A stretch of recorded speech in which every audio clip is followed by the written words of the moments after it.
राम राम भाई, आप सबको स्वागत है आप सबका मेरे चैनल में। तो आज की वीडियो है ऑस्ट्रेलिया से ही रिलेटेड। और मैं आप जो भी बच्चे ऑस्ट्रेलिया आ रहे हैं, जिनका वीज़ा लग गया, ये वीडियो उनके लिए कि वो मिस्टेक्स ना करें जब वो ऑस्ट्रेलिया आ रहे हैं। जो बच्चे गलतियां कर देते हैं, जिनका प्लान है ऑस्ट्रेलिया आने का, ये वीडियोस उनके लिए है। तो मैं आपको ऐसे 5 या 6 मेन पॉइंट बताने जा रही हूँ जो मिस्टेक आपको नहीं करनी है जब आप ऑस्ट्रेलिया आ रहे हैं। तो ध्यान से सुनिए और चलिए करते हैं वीडियो को स्टार्ट। एक चीज़ तो मैं पूछना भूल ही गई, कैसे हैं आप सब? उम्मीद है आप सब बहुत बढ़िया होगे और ठीक ठाक होगे। और हरियाणा वालों को बड़ी वाली राम राम। तो करते हैं आज की वीडियो का स्टार्ट। तो पहली बात, जब भी आप ऑस्ट्रेलिया आने की सोच रहे हैं, आपने प्लान किया है या आपने वीज़ा लगवा रखा है, तो आपके पास लाइसेंस होना ज़रूरी है।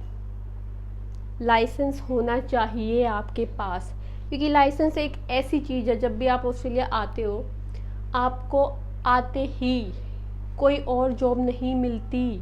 लेकिन अगर आपके पास लाइसेंस है, चलो आपको गाड़ी नहीं आती, एटलीस्ट आप स्कूटी तो चला ही सकते हैं। अगर आपके पास लाइसेंस है तो आप काम कर सकते हैं। आपको जॉब नहीं मिली है, आपकी जॉब छूट गई है या कुछ भी हो गया और आपके पास लाइसेंस है, तो आप घर नहीं बैठेंगे, आप अच्छा खासा पैसा कमा सकते हैं। बहुत सारी जॉब ऐसी है जिसमें सिर्फ आपको एक लाइसेंस चाहिए होता है और आपको जॉब मिल जाती है। तो गाइस, जब भी आप ऑस्ट्रेलिया आ रहे हो, आपका वीज़ा लग गया, तो आपके पास लाइसेंस होना ही होना चाहिए। याद रखना ये बात। नंबर 2, जब भी आप ऑस्ट्रेलिया आ रहे हो तो आप ढूंढते हो वहाँ पे आपका कोई हो, दोस्त, रिलेटिव, कोई ना कोई। आपको ये होता कि वहाँ पे आगे कोई हो। ठीक है, आपका कोई आगे होगा, लेकिन आपसे एक रिक्वेस्ट है, जब भी आप ऑस्ट्रेलिया आए, कम से कम अपने साथ पैसे ज़रूर लेकर आए। किसी के भरोसे ना रहें कि वहाँ पे आपका कोई है, वो आपको देख लेगा। नहीं, अपने पास पैसे होने चाहिए। कम से कम आप $1000 लाइक 50-60,000 रुपीज़ अपने साथ लेकर आए। किसी के भरोसे ना रहें आप। हमने ऐसी ऐसी स्टोरीज यहाँ पे सुनी है। सगे चाचा काका ताऊ यहाँ पे बदल गए, आते ही उन्होंने बच्चों का साथ नहीं दिया। तो आप किसी पे भरोसा नहीं कर सकते। एटलीस्ट आपके पास नए पैसे होने चाहिए कि आप अपना सरवाइव कर सको, किसी के भरोसे ना रहो, किसी से ना मांग सको। तो आपके पास कुछ ना कुछ पैसा ज़रूर होना चाहिए। तो ये बात पक्का याद रखना। नंबर 3, जब भी आप आते हो, अपने साथ कुछ ना कुछ बर्तन ज़रूर लेकर आए। कप, प्लेट, पतीला वतीला, जो भी, थोड़े बहुत बर्तन अपने साथ हमेशा लेकर आए। दूसरों के भरोसे ना रहें। आपके पास कुछ होगा तो आप बना के खा सकते हो, लेकिन अगर आपके पास कुछ होगा ही नहीं, आप जाओगे खरीदने, बहुत ज़्यादा महंगा पड़ जाता है वो आपको एकदम आते ही कुछ खरीदना। नो डाउट यहाँ पे सब कुछ मिलता है, बर्तन, कपड़े, जो चाहोगे आपको सब कुछ मिल जाएगा। लेकिन जब आप इंडिया से आते हो ना, आपके पास जॉब नहीं होती। थोड़े बहुत आप घर से जितने भी पैसे लेकर आते हो, आते ही आप उनको स्पेंड कर दोगे, तो आप सरवाइव कैसे करोगे?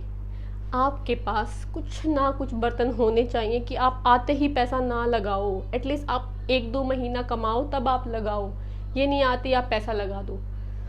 बहुत सारी वीडियोस आपने देखी होंगी, लोग आपको बताते होंगे यहाँ पे सब कुछ मिलता है। जी हाँ, यहाँ पे सब कुछ मिलता है, लेकिन जब एक नया बच्चा इंडिया से आता है, उसके पास पहले ही पैसे कम है, जॉब वो ढूंढ रहा है, आते वो उन पैसों को भी लगा देगा, तो वो सर्वाइव कैसे करेगा? इस बात का ध्यान रखिए। अपने साथ कुछ बर्तन वगैरह लेकर आइए। चौथी बात, जब भी आप वहाँ से आते हैं तो अब बहुत सारे बच्चे ऐसे करते हैं कि वहाँ पे गर्मी है तो गर्मी के कपड़े ले आते हैं, ठंड है तो ठंड के कपड़े ले आते हैं। नहीं, यहाँ पे वेदर बहुत अलग है इंडिया से। अगर इंडिया में गर्मी है तो यहाँ पे ठंड है, इंडिया में ठंड है तो यहाँ पे गर्मी है। गाइस, कपड़े दोनों तरह के लेके आइए, थोड़े थोड़े, बहुत मत भर के लेके आइए, वेस्ट जाते हैं। क्योंकि 1-2 महीने बाद आप खुद यहाँ के कपड़े खरीद लेते हैं यहाँ के अकॉर्डिंग। तो ज़्यादा कपड़े मत लेके आइए। मैं ये भी नहीं कह रही कि मत लेके आइए, कपड़े लेके आओ, क्योंकि आते ही तुम एकदम कुछ बाय नहीं कर सकते, बहुत पैसा लगता है। धीरे धीरे आप बाय कर सकोगे, पर एकदम बाय मत करना। तो आओ और अपना साथ अपने कपड़े वेदर के अकॉर्डिंग लेके आओ। जैसे अब यहाँ पे इंडिया में ठंड है, यहाँ पे इतनी गंदी गर्मी है ना, बस पूछो मत। जो अपनी जून जुलाई में गर्मी होती है ना, यहाँ पे फ़िलहाल वो गर्मी है। तो उसके अकॉर्डिंग ही पैसे लेकर आओ।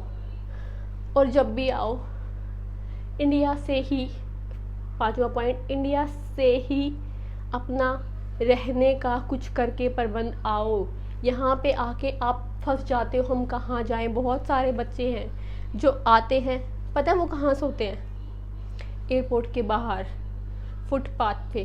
प्लीज़ जब भी आप आ रहे हैं वहाँ से, आपका कोई दोस्त है, आप किसी को भी जानते हो, कोई भी साइट से कहीं से भी अपना रूम या रहने का बुक करवा के आए। किसी के भरोसे ना रहें जब तक आप श्योर ना हो जाए कि आपका रूम बुक नहीं हुआ है। किसी के भरोसे ना रहें, एटलीस्ट आपके पास रहने का कुछ हो तो आप उस तरह से आएँ। ये मिस्टेक्स आप बिल्कुल मत कीजिए। कपड़े, पैसे, बर्तन सब कुछ लेके आना है और ध्यान से आना है। और अपने डॉक्यूमेंट्स को अच्छे से सब कुछ कैरी करके लाना है। और एक और मेन पॉइंट रह गया, जो आपका लगेज होता है उसका अच्छे से वेट करके लाना है। जब भी आप आते हो, उस जितना आपकी टिकट के ऊपर वेट है आप उसको वेट करो। लाइक हर फ्लाइट का अलग अलग वेट होता है, पर नियरली यही होता है, 35-40 के आसपास होता है। 3 बैग्स होते हैं आपके, तो उनमें वेट इतना ही होता है। जब भी आप अपना सामान लेके आ रहे हैं उनका अच्छे से वेट करना है, क्योंकि जब आप एयरपोर्ट पे आते हैं ना, आपका वेट होता है सामान का, और जब एक्स्ट्रा वेट होता है वो सामान को निकाल देते हैं। अगर आपके साथ कोई एयरपोर्ट के बिल्कुल अंदर तक तो मुश्किल होता है आना, चेक इन तक कोई आ गया तो वो आपका सामान वापस लेके जा सकता है। अगर कोई आपके साथ नहीं है तो सोचो आपका सामान कहाँ जाएगा? कस्टम वाले ले लेंगे, रख लेंगे। आपको कितना दुख होगा, आपके पेरेंट्स ने या जिसने भी, आपने अपनी प्यारी प्यारी चीज़ें अपने साथ रखी और वो कस्टम वाले ले लेते हैं। तो गाइस प्लीज़ उसको अच्छे से वेट करके लाना कि आपका कुछ सामान निकले ना। इन चीज़ों का बहुत अच्छे से ध्यान रखना। और आओ, काम करो, पढ़ाई करो, सब कुछ है यहाँ पे। डीमोटिवेट होने की ज़रूरत नहीं है, बस इन कुछ पॉइंट का ध्यान रखना और कोशिश करना आपके पास लाइसेंस हो ही हो, पक्का। इस बात का हमेशा याद रखना और पैसे लेकर आना। सबसे मेन पॉइंट है, मेरे दिल में बहुत खटकता है, किसी के भरोसे नहीं आना है। ये बात हमेशा याद रखना, किसी और के भरोसे कभी नहीं आना है। कोई किसी का नहीं होता यहाँ पर। कोई तुम्हारा 5, 10, 15 दिन, 20 दिन साथ दे देगा, लेकिन तुम किसी के भरोसे नहीं रह सकते। तुम्हें अपना खुद सब कुछ करना है। जितना कोशिश हो चुके सब कुछ सीख के आओ। एटलीस्ट किचन का काम तो सीख ही लो भाई, भूखे मरने से बेटर है तुम खा पका लो, क्योंकि जब तुम बाहर से खाते हो तुम्हें बहुत ज़्यादा पे करना पड़ता है। तो प्लीज़ थोड़ा बहुत कुछ हल्का फुल्का बनाना सीख के आओ कि तुम सरवाइव कर सको। आई नो माँ बाप ने बहुत पाल पोस के लाड में तुम्हें एक पैदा की रखा है, बट नहीं, तुम्हें अब तुम आ रहे हो तो थोड़ा अच्छे से रहो, सीख कर आओ। ये बातों का बहुत अच्छे से ध्यान रखना और बने रहिए मेरे साथ। और हाँ, एक साइट है आम्बर करके, जो स्टूडेंट को अकोमोडेशंस प्रोवाइड करती है, उसका लिंक मैं नीचे डिस्क्रिप्शन में दे दूँगी। उसमें ये है कि अगर आप इंडिया से आ रहे हो तो आप पहले से अपना रूम बुक करके आ सकते हो। बजट आपके अकॉर्डिंग होगा, आपको कितने डॉलर्स तक का, कितने तक का आपको रूम देखना है, कितने लॉन्ग टर्म के लिए चाहिए है या शॉर्ट टर्म के लिए चाहिए, ये सब आपके ऊपर डिपेंड कर सकता है। आप उनकी साइट पे जाके चेकआउट कर सकते हैं, आप उनसे फ़ोन पे बात कर सकते हैं। आपका वीज़ा नहीं आया, आपने रूम बुक कर लिया, आपका वीज़ा कैंसिल हो गया, तो आपको पूरा का पूरा रिफ़ंड मिल जाएगा। एटलीस्ट आपके पास रूम होना चाहिए। तो मैं उस साइट का लिंक नीचे डिस्क्रिप्शन में दे दूँगी, आप वहाँ से जाके उनसे कनेक्ट कर सकते हैं, उनसे बात कर सकते हैं और अपना रूम बुक करवा सकते हैं। और वैसे भी आप कहीं और से कर सकते हैं जहाँ से आपका मन करे, बट कोशिश करो कि आप अपना रूम बुक करके आओ। और ये मिस्टेक्स जो मैंने बताई है प्लीज़ मत करना और ध्यान रखना इन बातों का। उम्मीद है आप सबको चीज़ें समझ आई होंगी। और भी आपकी कोई भी क्वेरीज़ है आप नीचे कमेंट कर सकते हो और मुझसे पूछ सकते हो। और प्लीज़ मेरी वीडियो को लाइक कर देना, शेयर कर देना और सब्सक्राइब करना मत भूलना। और प्यारी प्यारी एडवाइस, सजेशंस मेरे से लेते रहना। राम राम, सब खुश रहे। Thank you.